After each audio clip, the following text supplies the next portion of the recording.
Hello, and welcome to Xtreme DIY, brought to you by 8020. Today is the third part of our in-home solution series. We're going to be building this handy drawing table and matching bench. This drawing table carries over the same aesthetic look and feel of our previous projects.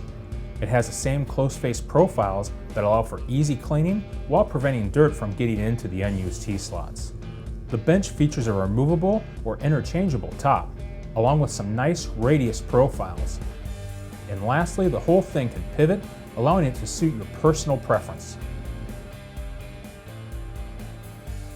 As a reminder, these videos provide a general overview of our building process. For a step-by-step instruction guide, along with CAD files and other useful tools, please visit 8020.net. So we've got everything laid out, organized, and we've got our tools verified. That's right. For this project, we'll be using 3 different hex wrench sizes: an 1/8 inch, a 3/16, and a 1/4 inch. Also, to help incorporate this table into our previous solutions, we're going to be using dowel rods to cover up some of the exposed T-slots. So when it comes to building this solution, the first thing we're going to focus on is the bench. For this, we're going to split it into 2 parts. We'll join it together with a couple of bars on each side. Then we'll finish it off with the top panel. Now for this build, the left and right side are identical. What we're going to do is we're going to have our top radius bar, followed by our legs, and then a center support bar. Now, like in our previous solutions with the coffee and end table, we're going to use an inside corner connector. It's not only going to serve as a connection for 2 bars, but also as a support for our top panel. That's right. Now once we get this all put together and assembled, we'll duplicate the process for the other side, and then using our crossbars, we'll join the entire build together. Now that we've got our 2 sides built, we're going to add in our crossbars. For our top ones, they're going to be connected with an inside corner connector and a bolt on the bottom. So we'll just slide them into the open T-slot, and we'll tighten it down with a wrench. After that, we'll grab our other half and slide it over the top and get it into position. Now once that's connected, we'll be ready for our base crossbars. We'll simply slide those into place and tighten those down. And then we'll be ready to move on to our panel. Now the great thing about these panels is that they're lightweight, they're durable, and they give us a consistent look between all of our projects.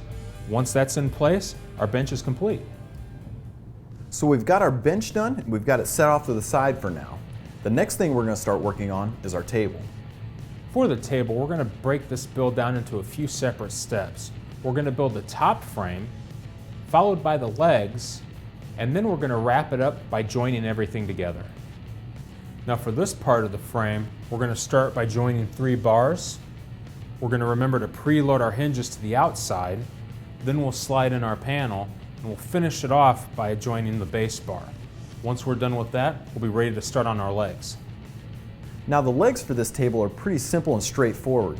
We'll start with our preloaded flat plates, and we'll just slide them right onto our base bar, get them into position, and we'll tighten that down. Now once we're done with that, we'll be ready for our legs. We simply take the leg, position it onto our flat plate, and slide it into position. And once we're done with that, we're ready to join the 2 together. Now after that, we'll grab our base plates, and we'll just slide them onto the bottom of the bar and tighten them down. The last thing you'll do is grab your leveling foot and screw it into the middle of the base plate. After we have all of that done, we're ready to join our legs with our table. So we went ahead and dropped our table onto its legs. To do that, we took our pivot nubs and lined them up over our end tabs. We dropped in our handles and we tightened everything down. Our finishing touches for this project are going to include incorporating some panel gasket into the back of this panel. This will help reduce noise and vibration. We're also going to be placing end caps on the open exposed T-slot ends. We hope you found this video helpful. For more helpful tools, including a project plan, bill of materials, and CAD files, please visit 8020.net. Now we hope you've enjoyed this segment of 8020's Xtreme DIY, and we look forward to seeing you again next time. But until then, thanks for watching, and as always, make it a great day.